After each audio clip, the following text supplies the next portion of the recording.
ప్రభునందు మాకు అత్యంత ప్రియులైన దేవుని ప్రజలందరికీ యేసుక్రీస్తు వారి శుభప్రదమైన శ్రేష్టమైన నామం పేరిట శుభాలు ప్రకటిస్తున్నాను. Good morning everyone. బాగున్నారు? మీరంతా క్షేమంగా ఉన్నారు కదా? మీరందరూ ఆధ్యాత్మికంగా వర్ధిల్లాలని, ప్రభు కృపలోనూ సమాధానములోనూ అభివృద్ధి పొందాలని ప్రతిరోజు మీకోసం ప్రార్థన చేస్తున్నాను. దేవుడు మనకు తోడై ఉండి వాడని లేఖనాలు సెలవిస్తున్నాయి. దేవునికి ఎప్పుడైతే మనం చోటిస్తామో, అవకాశం ఇస్తామో, ఆయన అన్ని విషయాల్లో మనం నడిపిస్తూ తన మహిమార్థమై మనల్ని వాడుకునే దేవుడు. మీలో చాలామంది మీ జీవితాలను ప్రభువుకు అప్పగించి రక్షణ మార్గంలో కొనసాగుతున్నారు, దేవుని చిత్తానుసారంగా జీవిస్తున్నారు. మిమ్మల్ని బట్టి దేవునికి మహిమ కలుగును గాక. ఈ పరిచర్య కోసం మీలో చాలామంది ప్రార్థిస్తున్నారు. మేము కూడా మీకోసం ప్రార్థన చేస్తున్నాం. ప్రతి ఉదయాన్నే లేచిన తర్వాత మనం కాసేపు ప్రార్థన చేసుకుని దేవుని వాక్యాన్ని చదివిన తర్వాత ఒక వాగ్దాన సందేశాన్ని ధ్యానం చేస్తున్నాము. ఈరోజు వాగ్దానంగా పరిశుద్ధ గ్రంథం తెరిచి కీర్తన గ్రంథం 34వ కీర్తన 10వ వచనం చదువుకుందాం. Psalm 34 and verse 10. సింహ పిల్లలు లేమిగలవై ఆకలి గునును, యెహోవాను ఆశ్రయించు వారికి ఏ మేలు కొదువై ఉండదు.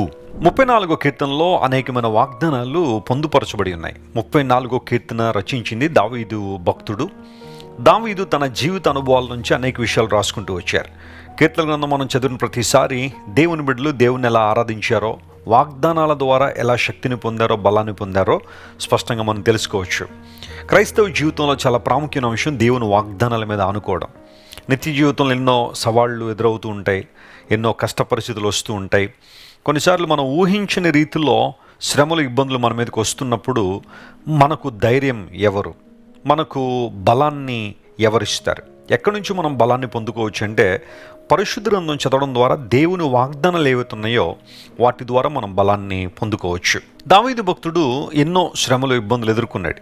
కష్ట పరిస్థితుల్లో ఉన్నప్పుడు దేవుని వాగ్దానాలను, ఆయన ఔన్నత్యాన్ని జ్ఞాపకం చేసుకోవడం ప్రారంభించాడు. సింహ పిల్లలు లేమిగలవై ఆకలిగొనును. ఇది సాధ్యపడుతుందా? కొన్ని సందర్భాల్లో అరణ్యాల్లో సింహాలు ఉంటూ ఉంటాయి. వాటికి ఆహారం పెద్ద సమస్య ఏం కాదు. ఎందుకోసమంటే సింహం ఆహారం కోసం వేటాడడానికి వెళ్ళినప్పుడు ఏదో ఒకటి పొందుకునేంత వరకు కూడా వేటాడుతూనే ఉంటుంది. నేను ప్రపంచంలో చాలా దేశాలు తిరుగుతున్నప్పుడు, ఎస్పెషల్లీ ఆఫ్రికన్ కంట్రీస్ వెళ్ళినప్పుడు అక్కడ సఫారీలు ఉంటాయి. ఆఫ్రికన్ కంట్రీస్లో ఈ వైల్డ్ సఫారీస్ చాలా ప్రాముఖ్యమైన స్థలాలు సందర్శించడానికి. సో నేను కెన్యా కానీ, ఉగాండా కానీ, ఇథియోపియా కానీ, టాంజానియా కానీ ఈ ప్రాంతాలు వెళ్ళినప్పుడు ఆ సఫారీస్లో సింహాలను చూస్తున్నప్పుడు అవి వేటాడి ఆహారాన్ని తింటూ ఉంటాయి. ప్రాముఖ్యంగా ఆడు సింహము వేటాడుతుంటుంది. ఆ తర్వాత ఆ కుటుంబం అంతా కూడా ఆ వేటను తింటూ ఉంటాయి. గమనించిన పిల్లరా, కొన్ని సందర్భాల్లో సింహాలకైనా ఆకలి ఉంటుందట, వాటి పిల్లలకైనా ఆకలి ఉంటుందట.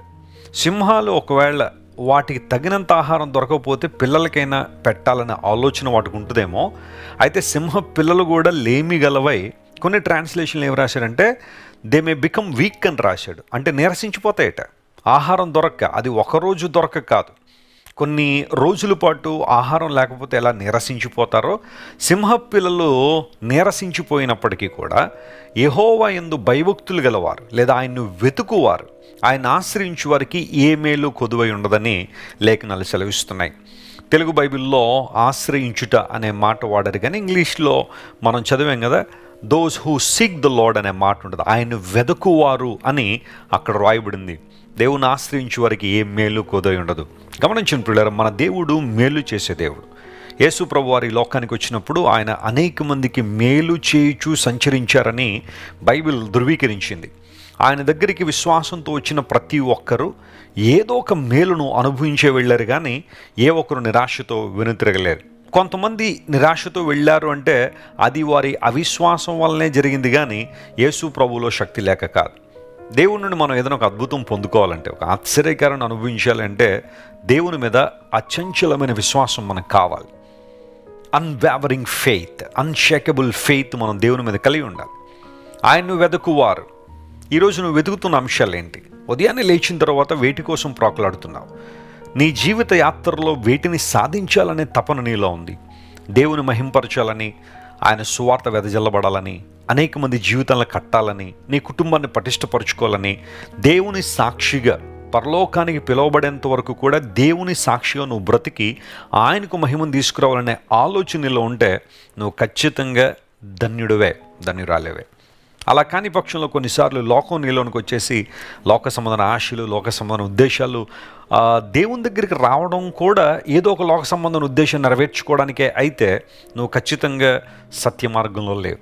దేవుని లేఖనం సెలవిస్తూ ఉంది, ప్రభువును వెతుకుదా. యేసుప్రభువు వారి లోకానికి వచ్చినప్పుడు ఆయన అన్నారు, ఆయన రాజ్యమును నీతిని మొదట వెదకుడి, అప్పుడు అవన్నీ మీకు అనుగ్రహించబడతాయని. దేవుని రాజ్యాన్ని, నీతిని వెతికే వారంగా మనం ఉండాలి. కీర్తన గ్రంథంలో చక్కని మాట ఉంటుంది, ఆయన బలమును వెతుకుడి అనే మాట అక్కడ ఉంది. అంటే దేవుని ఆశ్రయించడం అంటే ఆయన బలం మీద ఆనుకోవడం. కొన్నిసార్లు మన బలహీనతల్లో, మన కష్ట పరిస్థితుల్లో దేవుడే మన బలముగా ఉంటారు కనుక ఆయన మీద ఆనుకున్నప్పుడు విశిష్టమైన ఆశీర్వాదాలు మనం చూస్తాం. ఒకవేళ ఈరోజు నీ జీవితంలో ఏ మేలు నా జీవితంలో కలగట్లేదని వెస్లీ గారు, ఎంతో ప్రార్థిస్తున్నాను, ఎంతో ప్రయత్నం చేస్తున్నాను, కానీ అందరికీ మేలు జరుగుతున్నాయి కానీ నాకెందుకు జరగట్లేదనే ఆలోచన మీలో ఉంటే లేఖనం సెలవిస్తోంది, ప్రభువు మీద ఇంకా బలంగా ఆనుకోండి, ఆయన ఆశ్రయించండి. ఆయన ఆశ్రయించు వారికి ఖచ్చితంగా మేలులు జరుగుతాయి. ఆయన ఆశ్రయించు నరుడు ధన్యుడని బైబిల్లో రాయబడింది. రాజమండ్రి క్రైస్ట్ వర్షిప్ సెంటర్లో అనేక మంది యేసుక్రీస్తు ప్రభు యొక్క సత్యాన్ని, ఆయన దైవత్వాన్ని తెలుసుకోవడానికి వస్తున్నప్పుడు దేవుడు విశేషమైన కార్యాలు ఎన్నో వారి జీవితంలో జరిగిస్తున్నారు. మన పరిచర్యలో ప్రాముఖ్యంగా మేము తెలియజేసే అంశం ఏంటంటే, నువ్వు ఆత్మలో వర్ధిల్లితే అన్ని విషయాల్లో వర్ధిల్లుతా అని. Spiritual prosperity is important. అన్ని విషయాల్లో కన్నా ఆధ్యాత్మిక సంగతుల్లో నువ్వు సరిచేయబడితే, వర్ధిల్లగలిగితే అన్ని విషయాల్లో వర్ధిల్లుతావు. ఇదే మా ప్రార్థన మరియు దేవుడు మీ పట్ల కలిగి ఉన్న ప్రణాళిక. ఈరోజు వాగ్దానాన్ని క్లెయిమ్ చేసి ప్రభువును స్తుతించండి. అసాధారణమైన అద్భుతాలు మీ జీవితంలో జరగాలని మీకోసం ప్రార్థన చేస్తాను. కళ్ళు మూసుకొని ప్రార్థన చేసుకుందాం. ప్రేమగల తండ్రి, కృపా సత్య సంపూర్ణుడైన మా ప్రభువా, నీ కొందనల్లి ఉదయకాల సమయంలో నీ పాదాలు పట్టుకుని నిన్ను వేడుకుంటున్నాం ప్రభువా. మమ్మల్ని నడిపించువాడు నీవు, మమ్మల్ని బలపరుచువాడు నీవు. నేటికి మేము సజీవులుగా ఉన్నామంటే అది కేవలం నీ కృప. అడవిలో సింహ పిల్లలైన లేమి కలిగి ఉంటాయి కానీ నిన్ను ఆశ్రయించే వారికి ఏ మేలు కొదువై ఉండదనే వాగ్దానం ఈరోజు మీరు మాకు ఇచ్చారు. మా ప్రియులు ఎంతమంది అయితే కీడు నుండి తప్పించబడి మేలు కలగాలని కోరుకుంటున్నారో వారి జీవితంలో మీరు మేలు చేయండి ప్రభువా. వారు ఏదైతే ఆశిస్తున్నారో నీ చిత్తానుసారంగా వారి ప్రార్థన మీరు అంగీకరించి అద్భుతాలు చేయమని కోరుతున్నాం. నువ్వు ఎల్లప్పుడూ మాకు సమీపంగా ఉన్నావు కనుక నీకు స్తోత్రాలు. అనారోగ్యంతో ఉన్న వారిని స్వస్థపరచండి, వ్యాధులు ఉన్న వారిని లేవనెత్తండి, అప్పుల ఊబిలో ఉన్న వారిని విడిపించండి. ఘనత మహిమ నీకే చెల్లిస్తూ యేసుక్రీస్తు వారి శ్రేష్టమైన నామం పేరిట అడిగి వేడుకొనిచున్నాం తండ్రి.